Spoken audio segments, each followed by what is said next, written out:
Another part of lifting a load is rigging. The first thing you need to do before lifting a load is plan with your team how to do it safely. If there's ever any doubt about the safety of rigging during a load, stop the hoist, lower the load, and report concerns to the supervisor immediately. The goal is to safely perform all lifting operations so no one is injured during the process. Make sure the load hook and suspension form a straight line so the load never comes in contact with the chain or body of the hoist. Always use a sling or lifting device rated for the load being lifted.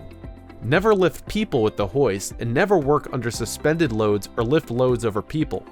Suspended loads should never be left unattended on a hoist. One of the most important steps in lifting a load is to determine the right rigging equipment needed for the weight and type of the load.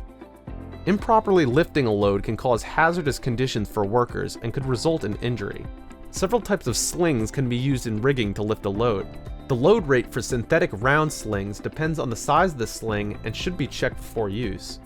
The pros of using this type of sling are that they form easily to load shape, making them a good choice for oddly shaped objects. They're unlikely to damage or scratch fragile loads. Synthetic round slings tend to be unaffected by mildew, are resistant to some chemicals, and have a long service life. But they can burn when exposed to certain acids and can melt when exposed to flames or extremely high heat. There's also a chance they can rip, making the sling unusable. Another option for load lifting is wire rope slings. They have a larger rated capacity due to their diameter, grade, and construction. Wire rope slings can be strong, heat resistant, and more flexible.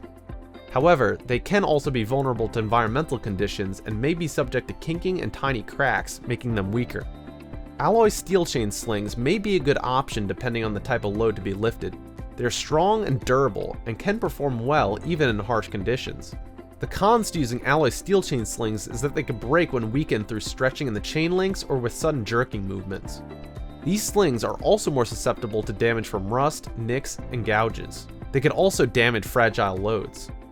No matter what sling you choose, it's important to make sure it's rated for the load you're lifting and meets the requirements for the job. All rigging equipment must be inspected by both the crane and rigging operators before every use. During these inspections, operators need to ensure that the rigging equipment is clean, inspect the entire rigging equipment, and remove any equipment that isn't safe for use. They also need to make sure that the load capacity tag is accessible and easy to read. If any rigging equipment is found deficient, it should be taken out of service immediately and tagged out of service. Once the proper rigging equipment has been chosen and inspected, it's time to lift the load. There are some safety guidelines to be followed while lifting and moving any load. The crane operator shouldn't engage in any activity that would distract them from operating the hoist during the process. The operator should obey hand signals. The hoist shouldn't be operated to lift or move a load until all workers are clear and the area has been cleared of obstacles. The hoist should be centered over the load to make sure it's lifted vertically and balanced.